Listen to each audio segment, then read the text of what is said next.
Alright, I've saved my favorite for last. Studio Series 86-04 Voyager Class Hot Rod.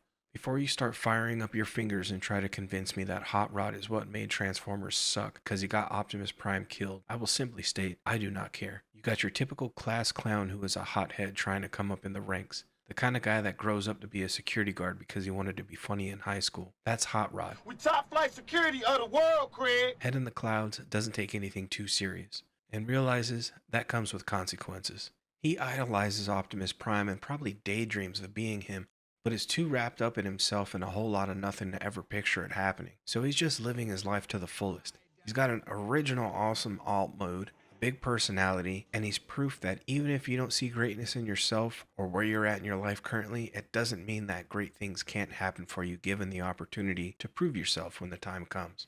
This figure is the fourth from the first wave of the Studio Series figures, and again, I know nothing of scaling, Leader, Voyager, Deluxe, etc. I just see figures as money leaving my wallet. This is a very cartoon accurate figure. His transformation is damn near screen accurate because I'm flipping parts unnecessarily, 180 degrees all over the place to make him a car from a robot. He's got a little blue visor that showed up for a few seconds in the movie, not sure why they didn't take advantage of this for RC and do the same for her as well. Blast effects, handsaw, two blasters, matrix of leadership, which comes with a "you got the touch" blue rubbery blast effect that is almost impossible to keep on if his hands are attached to it, and his right hand flips around and reveals a multi-tool. And now you know why the song went, I don't want to grow up because I'm a Toys R Us kid. Because being an adult is trash. You get all these responsibilities, nobody is legally required to take care of you anymore, and worst of all, you have to get a job because you need money. But you also have to pay money to the man to have a job. And the next thing you know, eggs are $9 and people would go as far as to put a celebrated self-important criminal in the White House to lower the cost of groceries. But that's not this kind of video. And that sums up Rodimus Prime. He wasn't a trash character. Life just became trash when he became a grown-up. If you didn't like Rodimus Prime as a character because he wasn't written as well as his boomer grandfather Optimus Prime, responsible for everybody while you were the abysmal to how life worked child,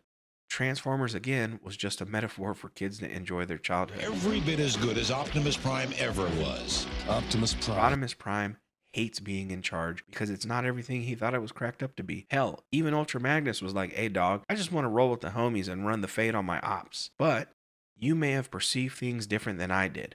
And that's totally cool if you have a different relationship with these characters. That's completely acceptable and I respect that. All in all, I'm grateful I'm in a position I'm in to own the figures that I do and that my wife puts up with my bullcrap. And that my oldest son sees his dad collecting toys and it lets him know that it's okay to still love things that you did as a kid, even when you grow up, because at the end of the day, our time